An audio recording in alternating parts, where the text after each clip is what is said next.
Here's the simplest way to create apple style liquid glass in Blender.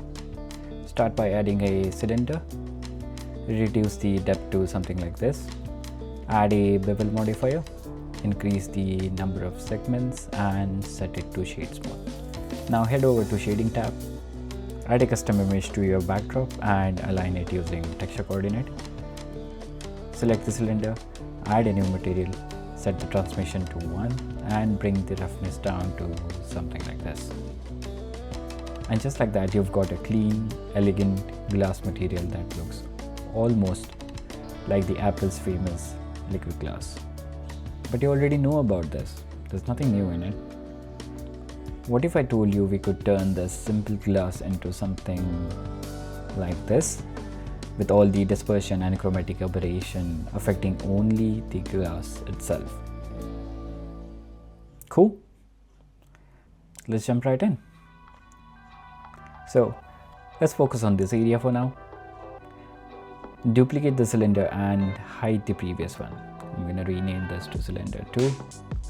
Now go to the edit mode, select both of these faces, press I to insert them slightly and move them on Z axis.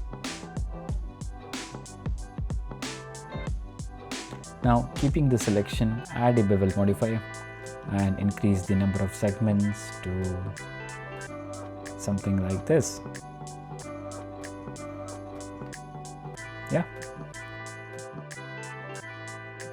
I'm gonna adjust this edge a little bit and scale it to something like this. And I'm gonna do the same on the bottom.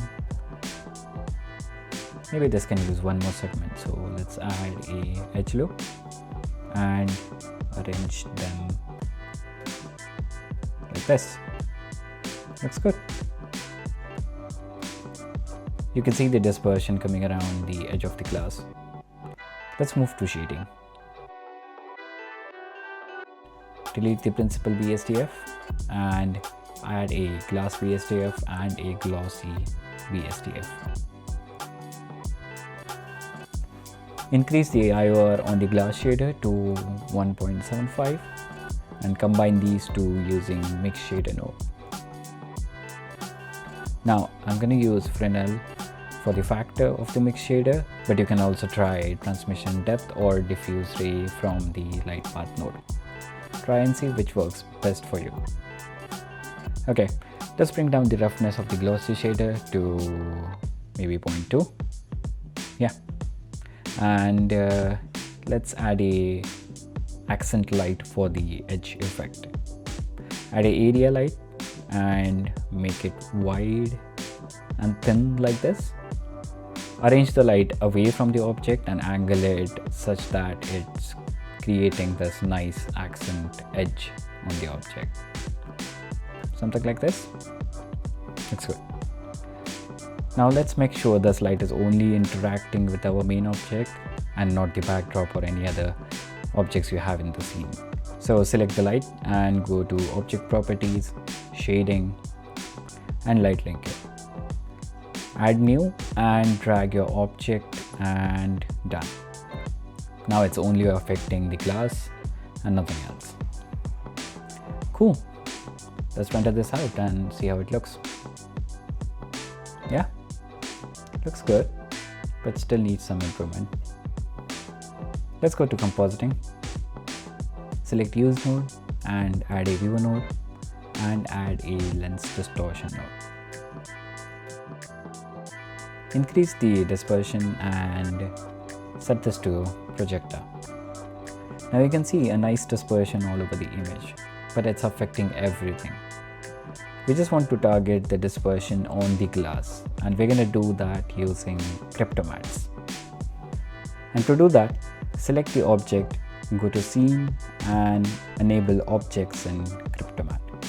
Now we need to render the scene again to have these passes on the Compositing tab. So let's do that. Okay, I will move to Compositing, add a Cryptomatte node and select the glass in the matte ID, just like this. This will essentially act like a mask for the setup. Now add a mix color node and add your original image in the top and the image with the dispersion in the bottom. Now plug the Cryptomatte in the factor. See any difference? No? That's because this is set to black. All we need to do is change this to white. And there you go.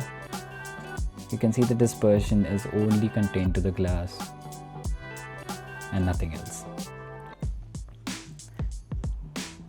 Looks good, right? And you can play with this value to adjust the dispersion, but personally I prefer 0.25. Now plug this into Composite and we are done. You can also have multiple Cryptomatte. For example, I have this cube. I'm going to convert this into a pill shaped object or rounded corner object, whatever you like to call it, and follow the same procedure as before. Add some bevel to the edges, make the changes in edit mode, add another area light, link it to this object and render it.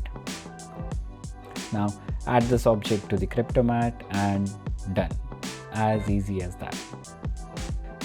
Well, there you have it, a simple technique to enhance your artwork. Hope you guys enjoyed, and please don't forget to subscribe. And while you're sipping your coffee or having a healthy snack, I hope, have a look at this tutorial. See you there.